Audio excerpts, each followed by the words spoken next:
코생코아 안녕하세요. 저는 코인 생존기의 김비트입니다. 야심한 밤 오늘도 코인 생존기 심야 열차 한번 출발해 보겠습니다. 가즈야! 구독, 좋아요, 알림 설정 부탁드립니다. 오늘도 소중한 시간 내주신 구독자, 시청자 여러분들 항상 감사하고 사랑합니다. 자, 이 시장에 임팩트를 줄 수 있는 사람이 저는 개인적으로 3명 정도 있었다고 생각합니다. 당연히 첫 번째는 CG이고요. 두 번째는 아서에이즈, 그리고 세 번째는 샘 뱅크먼 프라이드. 하지만 이분은 이제 가셨죠.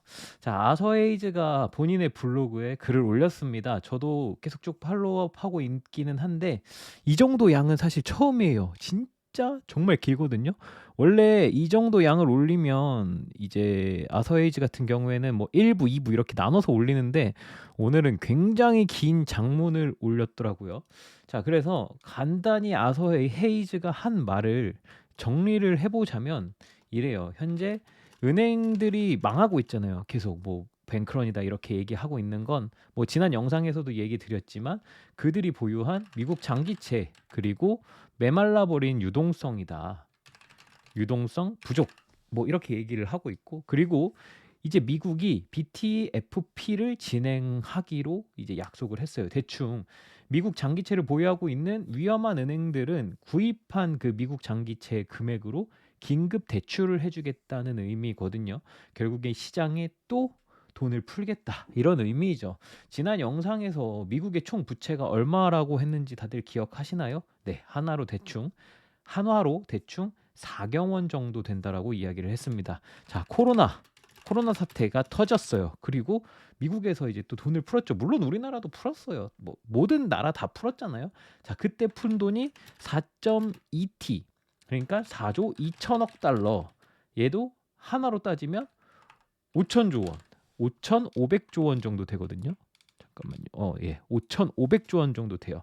근데 이번에 뿌리게 되는 BTFP로 이제 풀리게 될 돈이 대충 4.4T, 4조 4천억 달러. 그러니까 하나로 치면 약 5,700조 원 정도가 됩니다. 네, 잘 한 거 맞죠? 지난 영상에서 제가 이제 그 단위를 실수를 하나 해가지고.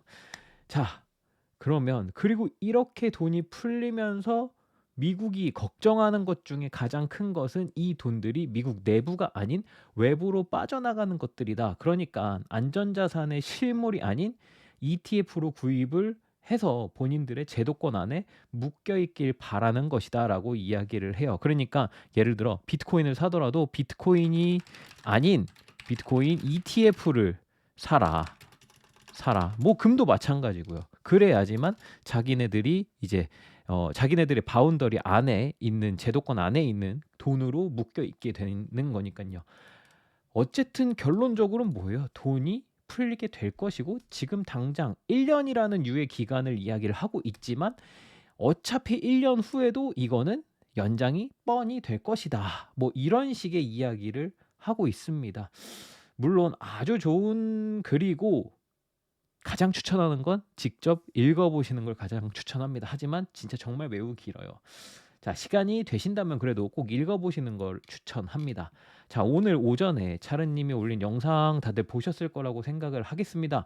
오늘 나왔던 이야기 중에 이런 이야기가 있었어요. 시장을 이끄는 것은 결국엔 통화량의 증가이다 라는 이야기를 했었고, 우리는 22년 하락장을 지나면서 너무나 메말라버린 유동성에 사실 많이 힘겨워했습니다. 물론 지금도 힘들지만, 하지만 엄청난 양의 돈이 쏟아져 나올 것이라는 어떤 이런 뉴스들 때문에 비트코인은 매우 반등을 잘 하고 있죠. 사실 지금 FTX 사건이 터지고, 루나 사건 터지고, FTX 사건 터지고, 사실 지금은 루나 이후에 거의 최고점이죠. 자, 코로나 때도 엄청나게 큰 돈이 풀리면서 대불장이 온 건 사실 누구나 아는 사실입니다. 네, 누구나 아는 사실인데 이제 이런 생각을 한번 해볼 수는 있어요. 이번에도 돈이 풀리는 것은 사실입니다. 하지만 저희 팀 코인생조기 팀에서 이야기하는 뭐 35K, 그리고 뭐 최대 48에서 48K에서 51K까지 이야기하는 이유, 그리고 기간을 5월에서 뭐 6월 정도까지 생각을 하는, 그리고 그것이 한계가 될 수밖에 없는 이유에 대해서 한번 이야기를 해보려고 해요. 물론 지금 이야기를 하는 건 뭐 제 개인적인 생각입니다. 팀원들한테는 아직 안 물어봤어요. 뭐 차르님 영상에서도 얘기해 주시고, 뭐 다른 분들도 뭐 짬짬이 뭐 텔레그램에 계속 올려주시니까. 자, 우선은 제 생각에는 이래요. 제 생각에는 일단은 다가올 CPI가 우선 크게 한몫을 할 겁니다. 이제 3월, 4월, 5월에 CPI가 굉장히 낮게 나올 것이라고 저는 생각을 하고 있습니다. 아마 3월 달에 5%, 한5% 아래로 나오지 않을까라고 생각하고 있고, 클리브랜드 CPI 예측도 그렇고, 유가도 사실 현재 엄청 강한 하락을 하고 있습니다. 그리고 근데 이제 이걸 생각해야 돼요. 미 연준이 지금 제일 열심히 하고 있는 게 뭐죠? 가장 최우선적으로 하고 있는 것은 바로 이 물가 잡기잖아요. 그러니까 결국에는 3, 4, 5월은 단기적으로 조금 이 CPI에 대해서 긍정적인 효과를 볼 수도 있다라는 뜻이죠. 근데 이제 곧 돈이 풀리기 시작을 하면 어떤 일이 벌어질까요? 역시 인플레이션이 상방 압력을 받기 시작하겠죠. 경제가 좋지 않아서 뭐 부동산 가격이 계속 내려갈 수 있어요. 하지만 미국의 CPI에는 이 집값은 포함이 되지 않습니다. 그러니까 렌트비, 월세가 포함된다고 생각을 하면 되는데, 국내 실적만 봐도 집값과 전세값은 계속 떨어지지만 월세는 계속 오르고 있는 상황이거든요. 여기서 한 가지 생각을 해봅시다. 돈이 더 풀린다면 월세가 오를까요? 내릴까요? 자, 역시 이것 역시도 잡기 힘들어지겠죠. 그리고 단순하게 유가 차트만 한번 보더라도 지금 이게 유가 차트거든요. 많이 내리고 있어요. 많이 내린 것도 사실이에요. 이거 뭐 일봉인데, 주봉으로 봐볼게요. 자, 주봉으로 보더라도 사실 네, 많이 내렸죠. 많이 내렸는데 대충 한 요 정도쯤 보면 이게 5월이거든요. 차트만 단순히 봤을 때 5월 말쯤 이제 폴링 웨지를 슥 그리다가 또 반등을 할 수도 있지 않을까라는 생각을 합니다. 그러니까 이것도 역시 5월, 6월 정도 되겠죠. 네. 그쯤 다시 한번 반등을 하면서 CPI가 이제 좋게 나오다가 다시 한번 올라가는, 재상승하는 그림이 그려질 수도 있습니다. 네. 그리고 이것은 시장에 돈을 계속 뿌리면서 이런 상황까지 같이 겹쳐서 발생이 된다면 인플레이션을 잡기 좋은 그림은 절대 아니라는 것이죠. 근데 어쨌든 제일 큰 건 뭐냐면, 가장 큰 문제는 결국엔 제가 생각하는 이 모든 것들은 근본적인 부분을 해결할 수 없다예요. 근본적인 부분을 해결할 수 없다. 뭐 다들 똑같이 생각하시지 않을까 싶어요. 미국은 최근 30년 동안 경제적인 문제가 나라에 생겼을 때 계속 단순한 돈 찍어내기로 모든 것을 해결해 나가고 있습니다. 이것들이 결국 이어져서 현재 상황에 도래하게 된 것이죠.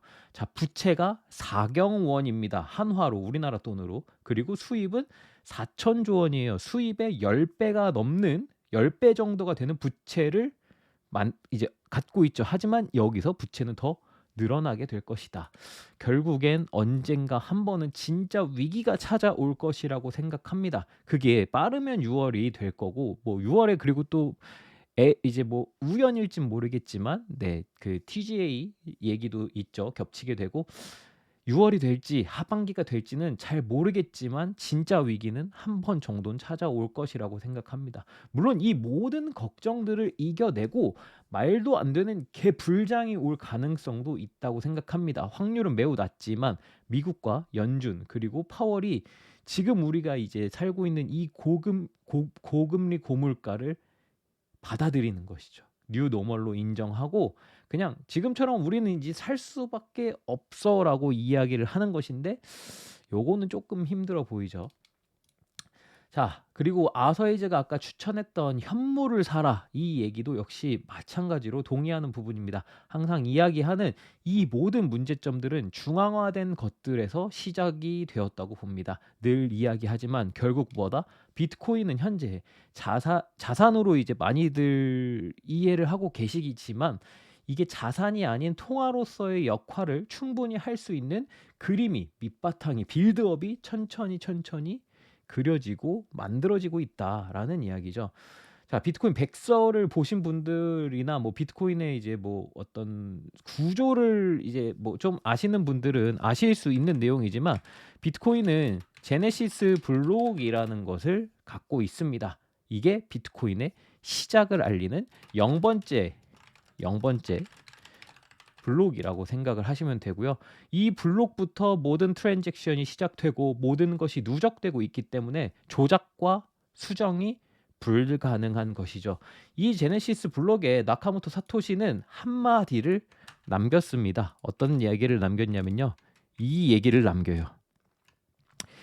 2009년 1월 3일 더 타임즈 은행들의 두 번째 구제 금융을 앞두고 있는 UK 재무장관이라고 이야기를 남깁니다. 어떤 의미인지 저는 사실 이 요즘 이제 생각을 하면 다시 한번 또 비트코인에 대해서 생각을 하면서 약간 조금 생각하는 바가 달라지기는 했지만 결국 현재 23년 3월 우리는 다시 또다시 비슷한 상황이 일어나고 벌어지고 있습니다. 우리는 언제까지 이런 상황의 반복을 보고만 있어야 할까요? 인간은 언제쯤 같은 실수를 반복하지 않을까요? 역시나 오늘의 영상도 단기 매매에는 도움이 되지 않을 수 있습니다. 하지만 지금 흘러가고 있는 세상의 움직임과 비트코인 제네시스 블록에 들어가 있는 저 문장 잊지 않으셨으면 좋겠습니다. 다들 불금 잘 보내시고 있으시길 바라며 오늘은 여기까지 하겠습니다. 모든 구독자 시청자 여러분이 페라리를 사러 가는 그날까지 코인 생존기는 계속됩니다.